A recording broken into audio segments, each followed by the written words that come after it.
This is a story I never thought I'd be writing, but here we are. My wife, Clara, and I have been married for 8 years. We had our ups and downs, but I always thought we had something real. Turns out, I was wrong. This all started a few days ago when Clara left for a business trip. I didn't think much of it. She travels often for work, and it's just part of her job. I was home with our dog, working late on a report, when my phone rang. It was an unfamiliar number, which I almost didn't pick up. Something made me answer. "Mr. Cole," the voice asked. "Yes, speaking. Who's this?" "This is going to sound strange, but I need to tell you something about your wife." The man on the other end said his name was Ben, a colleague of Clara's. At first, I thought it was a prank or some mistake, but then his words hit me like a freight train. "She's having an affair with her boss." I didn't want to believe it. I asked who he was and why he was telling me this. He explained that he'd overheard Clara and her boss, Jake, at a company retreat. "I'm sorry to be the one to tell you this," he said, "but you seem like a decent guy, and you deserve to know." I was stunned. Clara and I had our struggles, sure, but this? It felt impossible. After hanging up, I sat there, replaying the conversation in my mind. I wanted to call her right away, to demand answers, but something stopped me. I decided to wait and dig deeper. If this was real, I wasn't going to confront her empty-handed. That night, sleep was impossible. I stayed up going through everything in my head. All those nights Clara came home late. The sudden work trips. The times she was glued to her phone, smiling at messages she claimed were from coworkers. It was like a puzzle, and now all the pieces were falling into place. The next morning, I decided to take action. First, I needed to confirm if Ben's story was true. I started by checking our shared accounts. Clara had been careful, too careful.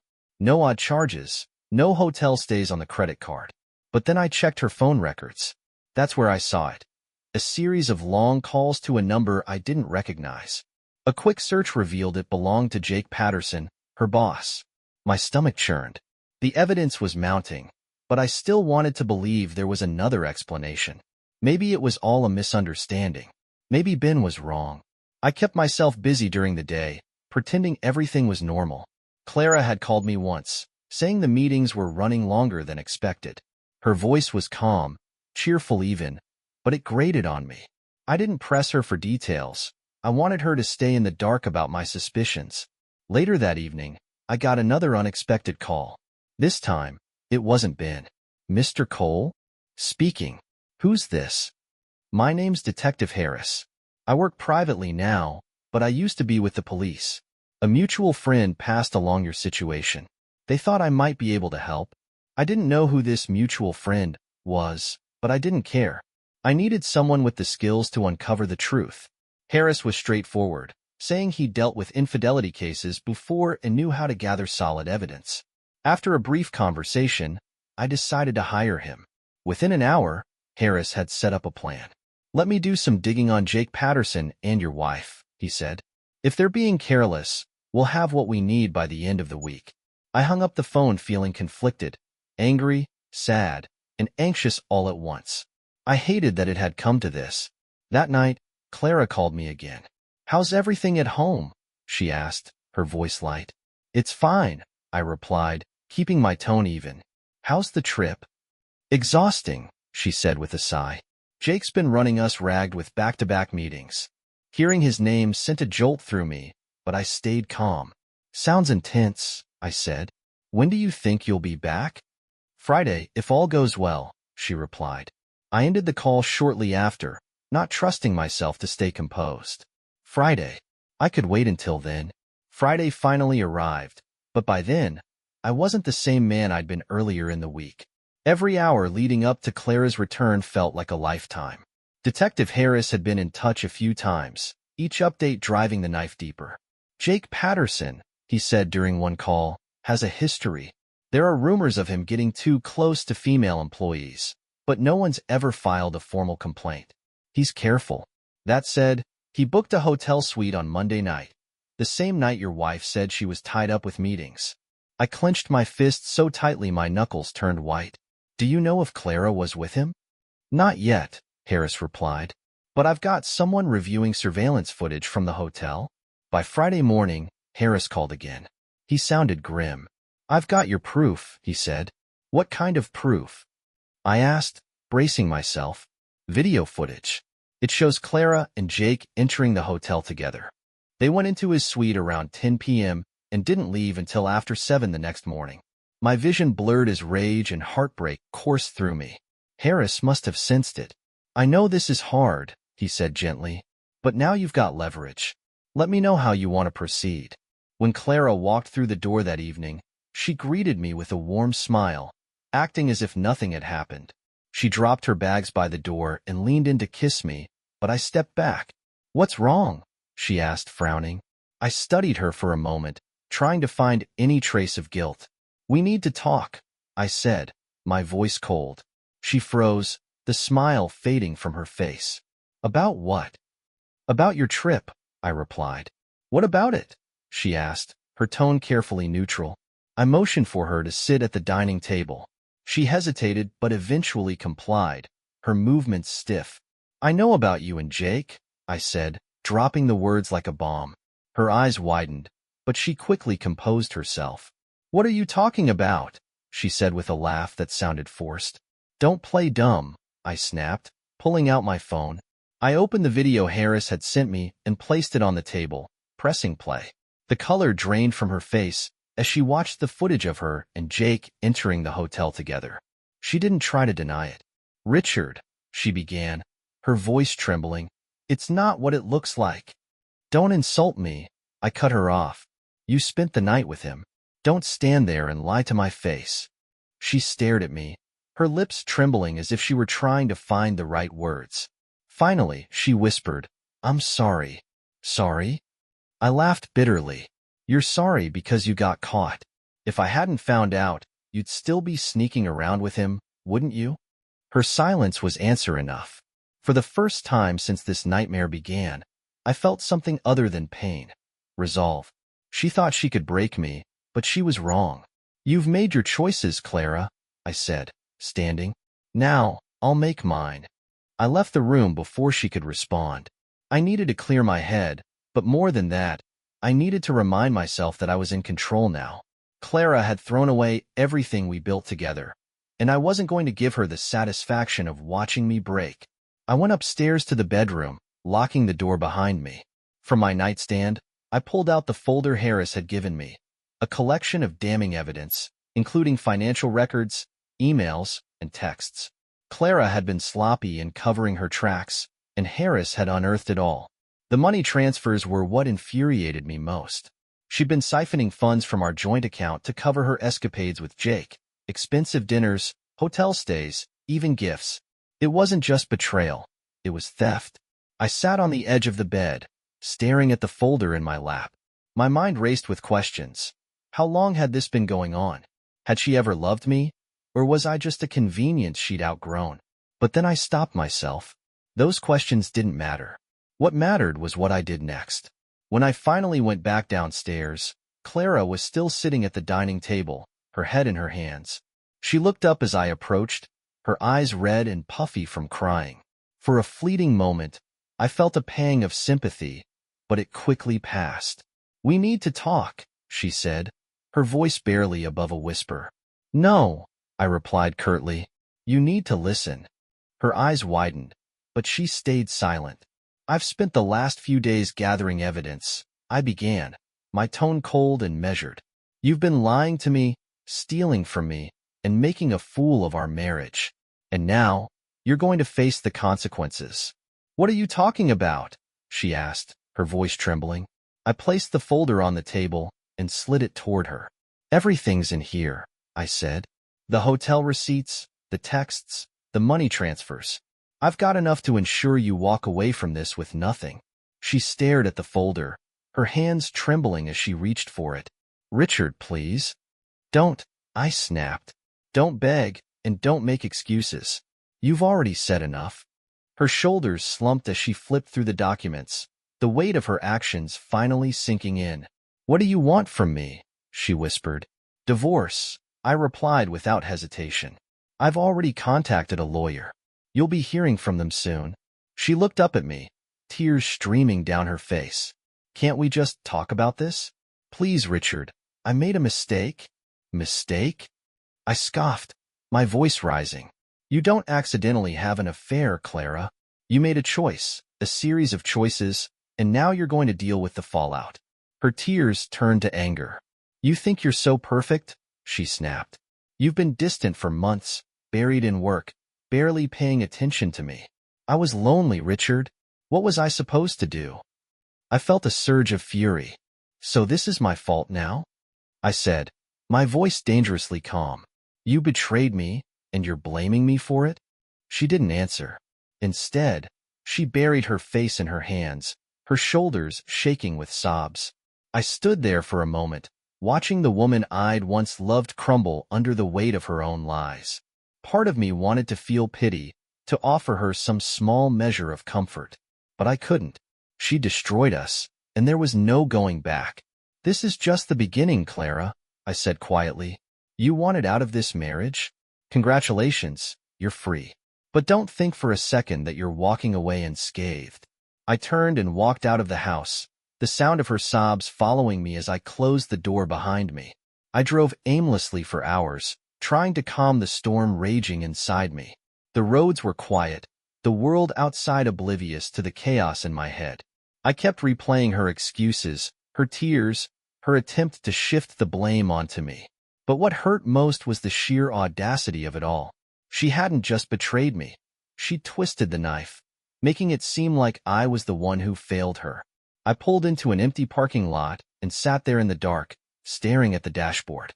For years, I'd built my life around her. I thought I was creating something solid, something that would last. But now, I felt like I'd been living a lie. As the minutes ticked by, my phone buzzed. I glanced at the screen. It was Clara. I ignored the call. Then another came, and another. Finally, a text popped up. Clara, please come home. We can fix this. Fix this? There was no fixing what she'd done. I decided it was time to make my next move. Reaching out to Harris, I asked him to dig deeper into Jake Patterson. If this was going to escalate, and I knew it would, I needed every advantage I could get. Already ahead of you, Harris said. Turns out, Jake's not exactly squeaky clean. He's been involved in a few shady deals at work. Off-the-books bonuses, favoritism, that kind of thing. If this goes to court, we can use it to show a pattern of unethical behavior. Good, I said, my voice cold. Keep digging. When I finally returned home, it was late. The lights were off, and the house was silent. I stepped inside, half expecting Clara to be waiting for me. Instead, I found her curled up on the couch, asleep. Her tear-streaked face looked almost peaceful, like she hadn't shattered my entire world. I stood there for a moment, torn between anger and a strange sense of loss. This woman had been my everything once. Now, I barely recognized her. I walked past her to the guest room, locking the door behind me. Sleep didn't come easily, but eventually exhaustion won. The next morning, Clara was already in the kitchen when I woke up. She'd made coffee, her way of extending an olive branch. Morning, she said softly, her eyes red and swollen. I ignored her, pouring myself a cup and sitting at the table. Richard, please, she said, her voice trembling. Can we just talk? Talk about what? I asked, my tone sharp. How you threw away our marriage. How you stole from me. Or how you're trying to make this my fault. She flinched, but I didn't stop. You made your bed, Clara, I said. Now you get to lie in it. She looked like she wanted to argue, but instead, she broke down, sobbing into her hands. For a fleeting moment, I felt a pang of guilt. But then I remembered the video, the money transfers, the lies. She wasn't crying for me. She was crying for herself, for the life she knew she was about to lose. I stood and grabbed my keys. I'll be back later, I said, my voice flat. Where are you going? She asked, her voice shaky. That's none of your concern anymore, I replied. Walking out the door, I drove straight to Harris's office that morning. He had called earlier, saying he'd uncovered something I needed to see. When I arrived, Harris was waiting for me, a grim expression on his face. He didn't waste time with pleasantries. Instead, he slid a folder across the desk. This, he said, is more than just an affair. I opened the folder and froze. Inside were documents linking Jake Patterson to fraudulent transactions, embezzlement, kickbacks, and offshore accounts. And there, in black and white, was Clara's name. She's tied to this? I asked, my voice low and dangerous. Harris nodded. Not directly, but enough to raise eyebrows. Jake used her access to company accounts for some of his schemes. If this goes public, it'll blow up in their faces. I leaned back in my chair, staring at the evidence. Clara had always been ambitious, but this was a new level of recklessness. What do we do with this? I asked. That depends, Harris said. Do you want to expose her, or are you looking for leverage? I didn't answer right away. Part of me wanted to burn her world to the ground, to make her feel the humiliation and betrayal I felt. But another part of me wanted to be strategic. If I played my cards right, I could come out of this unscathed while leaving Clara and Jake to deal with the fallout. I want leverage, I said finally. Harris nodded. Smart move. We'll keep this under wraps for now, but if she tries to play dirty, we've got enough to ruin her.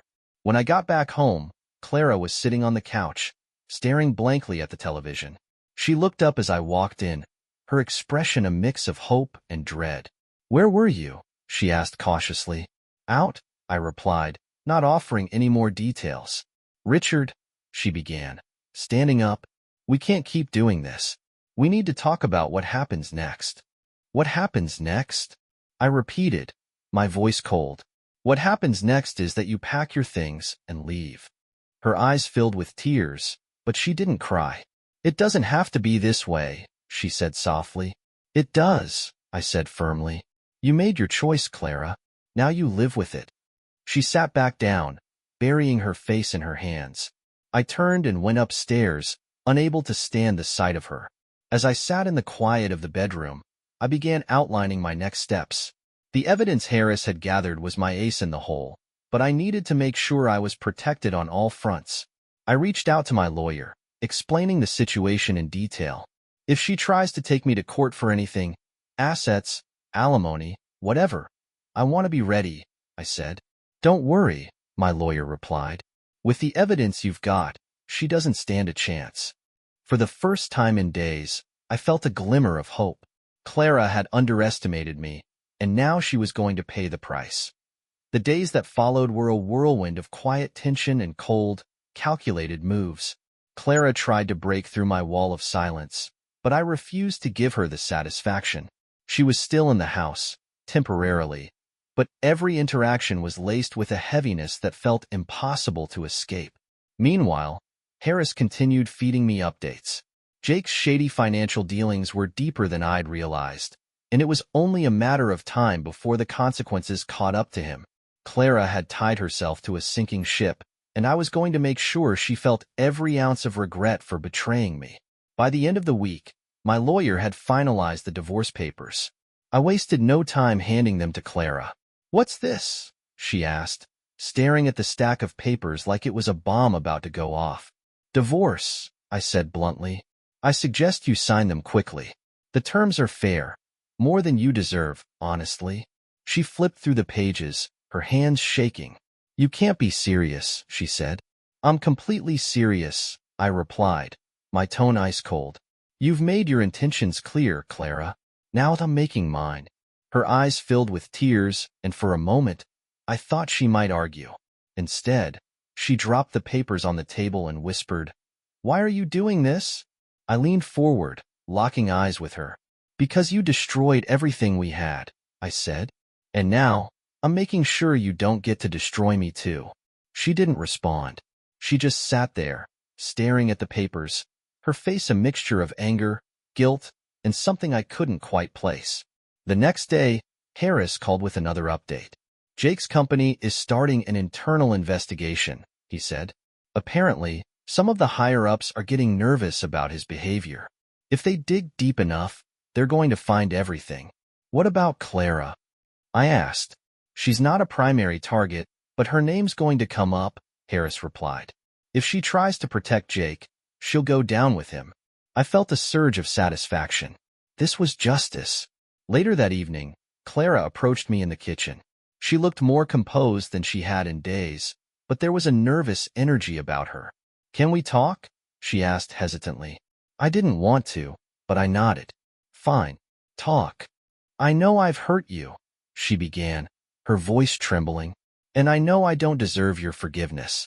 But I never wanted it to end like this." "Like what?" I asked, my voice sharp. "You mean with you getting caught?" She flinched but didn't argue. "I'm not trying to make excuses," she said. I don't know how we got here." "You don't?" I said, my anger rising. "Maybe it started when you decided to sleep with your boss. Or when you stole money from me to fund your little romance. Take your pick." Her face crumpled, and for a moment, I thought she might break down again. But instead, she straightened her shoulders and said something that caught me completely off guard. "I ended things with Jake," she said. I blinked, unsure if I'd heard her correctly. "What?" "I ended it," she repeated. "It's over." I stared at her, trying to process what she was saying. "Why?" I asked finally. She hesitated, then said, "Because I realized what I was doing and who I was becoming. I don't want to be that person anymore." I didn't know whether to laugh or scream. "You think ending it with Jake changes anything?" I asked, my voice filled with disbelief. "It doesn't undo what you've done, Clara. It doesn't fix this." "I know," she said softly, "but I want to try to make things right." Her words hung in the air, but I felt nothing. No hope, no relief, just emptiness. "You can't make this right," I said finally. "Not now. Not ever." She didn't respond. She just stood there, looking at me with tears in her eyes. As I walked away, I went upstairs and shut the door, leaning against it as I tried to steady my breathing. Her words replayed in my head. I ended things with Jake. Was that supposed to mean something? Was I supposed to feel relief, pride, or forgiveness because she claimed to have walked away from the man she betrayed me with? The damage had already been done, and her sudden attempt at redemption felt hollow. The next day, I met with my lawyer to go over the divorce proceedings. "I want this handled as quickly as possible," I told him.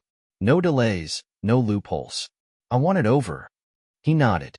"We've included a waiver for spousal support, given the evidence of her infidelity.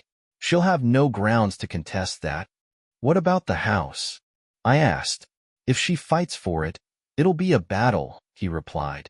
"But with what you've got on her, I doubt she'll want to risk going to court. We'll push for you to keep it." "Good," I said. "She's not walking away with anything."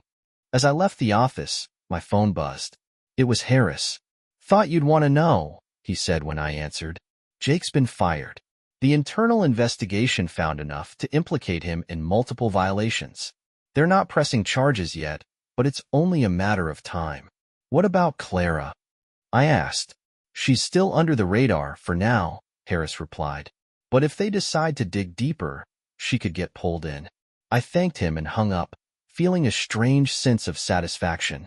Jake's world was falling apart, and Clara was dangerously close to being caught in the wreckage. When I got home, Clara was waiting for me in the living room.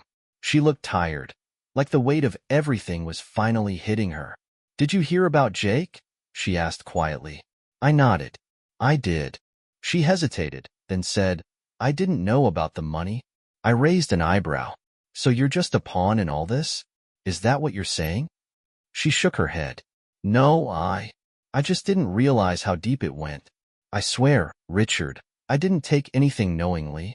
"You expect me to believe that?" I asked, my voice hard. "I don't know what I expect," she admitted, "but it's the truth." I stared at her, searching her face for any sign of sincerity. She looked desperate, almost pleading, but I couldn't tell if it was guilt or fear driving her. "You need to figure out where you stand, Clara," I said finally. "Because once this all blows up, there's no coming back." She nodded, tears brimming in her eyes. "I'm trying," she whispered. I didn't respond. I went to the kitchen, poured myself a drink, and sat at the table alone. Clara stayed in the living room, staring at the blank TV screen, lost in her own thoughts. That night, I lay awake in the guest room, staring at the ceiling. I thought about the life we'd built, the years we'd spent together, and the promises we'd made. It felt like another lifetime, like it belonged to someone else. By morning, I had made up my mind. There was no salvaging this. Clara might have ended things with Jake, but it didn't change what she'd done, and I wasn't about to let her drag me down with her. The next morning, I woke with a clarity I hadn't felt in weeks. I wasn't going to let Clara's half-hearted apologies or sudden moral awakening change anything. The divorce was moving forward, and my only priority now was protecting myself from the fallout. As I made coffee, Clara walked into the kitchen. She looked like she hadn't slept, her face pale and drawn. "Good morning," she said quietly, as if testing the waters. I didn't respond. "Can we talk?" she asked, shifting nervously on her feet. I sipped my coffee and glanced at her. "About what?" She hesitated, wringing her hands. "About us. About how we got here." I set my mug down and leaned against the counter, crossing my arms. "Fine," I said. "Talk." She took a deep breath, then said, "I know I've made mistakes, and I know I've hurt you in ways I can't take back. But I need you to understand, I never wanted to lose you." I laughed bitterly. "You never wanted to lose me? Is that what you were thinking when you were sneaking around with Jake? When you were lying to my face every day?" Tears welled up in her eyes. "I wasn't thinking," she said. I don't know, Richard. I was lost. I felt like everything was falling apart, and Jake was there." "Don't," I snapped, my voice cutting through her excuses. "Don't you dare try to justify this by saying you were lost. You made a choice, Clara. And now you're trying to rewrite the story to make yourself look like the victim." Her tears spilled over, but I didn't feel any sympathy. "I know you hate me," she said softly. "I don't hate you," I replied. "I don't feel anything for you anymore. And that's the saddest part." She flinched at my words, but I didn't care. I was done sparing her feelings. "Richard, please," she said, her voice breaking. "I want to fix this. I want to try to make things right." "You can't," I said coldly. "And honestly, I don't think you really want to. You're just scared of what happens next." Her shoulders slumped, and she nodded. "Maybe you're right," she whispered. I grabbed my keys and headed for the door. "I'll be back later," I said without looking at her. That afternoon, Harris called me with another update. "You're not going to believe this," he said, his tone serious. "Jake's been arrested." I sat up straighter. "For what?" "Fraud, embezzlement, and a few other charges," he said. "It looks like the company turned everything over to the authorities. He's done." "What about Clara?" I asked. "She's not in the clear," Harris replied. "Her name came up in some of the financial records, and the investigators might want to question her." I cursed under my breath. "What does this mean for me?" "Legally, you're not involved," Harris said. "But if Clara gets dragged into this, it's going to get messy. You need to be prepared for anything." I thanked him and hung up, my mind racing. Clara had tied herself to a criminal, and now she was standing on the edge of a cliff. Part of me wanted to let her fall. When I got home, Clara was waiting for me in the living room. She looked up as I walked in, her expression tense. "Did you hear about Jake?" she asked. I nodded. I did. Her face crumpled, and she buried her head in her hands. "What am I going to do?" she whispered. "That's not my problem," I said bluntly. She looked up at me, her eyes desperate. "Richard, please. I need your help." I laughed, shaking my head. "You need my help? After everything you've done, you have the nerve to ask me for help?" Her tears started again, but I didn't care. "You made your bed, Clara. Now you get to lie in it." I walked upstairs, leaving her to face the consequences of her choices alone. I spent the weekend preparing for the inevitable storm. Clara's involvement with Jake was becoming clearer by the day, and it was only a matter of time before the authorities came knocking. I needed to ensure I was completely insulated from her mess. Sunday evening, I sat in my lawyer's office, going over the final draft of the divorce settlement. "Once she signs this," my lawyer explained, "she'll forfeit any claim to the house and assets. The evidence of infidelity and the financial misconduct should discourage her from contesting." "And if she doesn't sign?" I asked. "We'll take it to court," he replied. "But trust me, with what we've got, she won't want it to go that far." That night, I handed Clara the papers. She sat at the dining table, staring at the stack of documents with a hollow expression. "You want me to sign this?" she asked. Yes, I said firmly. It's fair, considering everything. She flipped through the pages, her hands shaking. You're really done with me, aren't you? Yes, I replied without hesitation. She stared at me for a long moment, her eyes searching mine for something, anything, that wasn't there anymore. Then, without another word, she picked up a pen and signed. The next day, Harris called with another update. It's getting worse for Jake, he said. The evidence against him is overwhelming. Clara's name hasn't come up in any formal charges yet, but it's only a matter of time. What happens if she's implicated? I asked. She could face charges, depending on how deep her involvement goes, Harris replied. You might want to start distancing yourself publicly. I already had.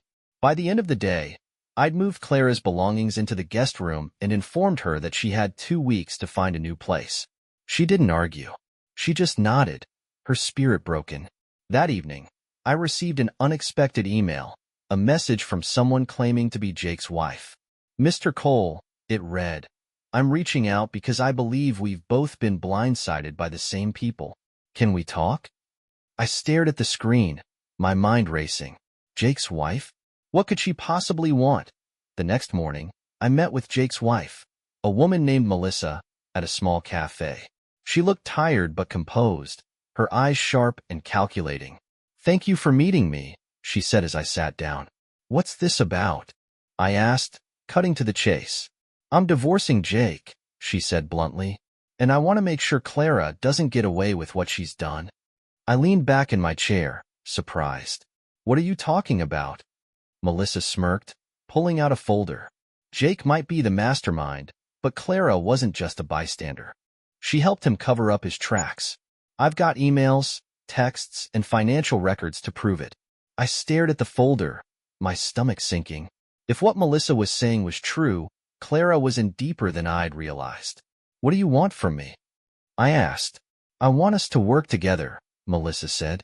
Jake and Clara think they're untouchable. Let's prove them wrong. Melissa and I spent the next few days sharing information. Between her evidence and Harris's investigations, we built an airtight case. Clara's involvement with Jake's schemes was undeniable. When I confronted Clara with the evidence, she broke down completely. I didn't know it would go this far, she sobbed. Jake told me it was harmless, that no one would get hurt. You're unbelievable, I said, my voice cold. You betrayed me, you stole from me, and now you expect me to believe you were a victim in all this? I'm sorry, she whispered. Sorry doesn't fix this, I replied. You're on your own now, Clara. Don't come to me when the consequences catch up to you. The fallout came swiftly. Jake was sentenced to prison, and Clara was named as a co-conspirator. She tried to plead ignorance, but the evidence was damning. She ended up with a hefty fine and community service, narrowly avoiding jail time. Meanwhile, I finalized the divorce. Clara signed the settlement without contest, and I kept the house and most of our assets. She moved out shortly after, leaving behind nothing but memories I wanted to forget. For the first time in months, I felt freed. It's been 6 months since Clara walked out of my life for good. I won't lie, there are still moments when the betrayal stings, but I've started to rebuild, piece by piece. I sold the house and moved to a new city, starting fresh where her shadow doesn't linger. Harris and I still keep in touch, and Melissa sent me a thank you note after her divorce was finalized. As for Clara, I heard she's struggling. Her reputation is in shambles, and Jake's betrayal left her with nothing. A part of me feels sorry for her, but mostly, I feel relieved that her choices are no longer my burden. Betrayal changes you. It makes you question everything you thought you knew about love, trust, and yourself. But it also makes you stronger. I'm not the same person I was before all this happened. I'm smarter now, wiser, and for the first time in a long time, I'm looking forward to the future.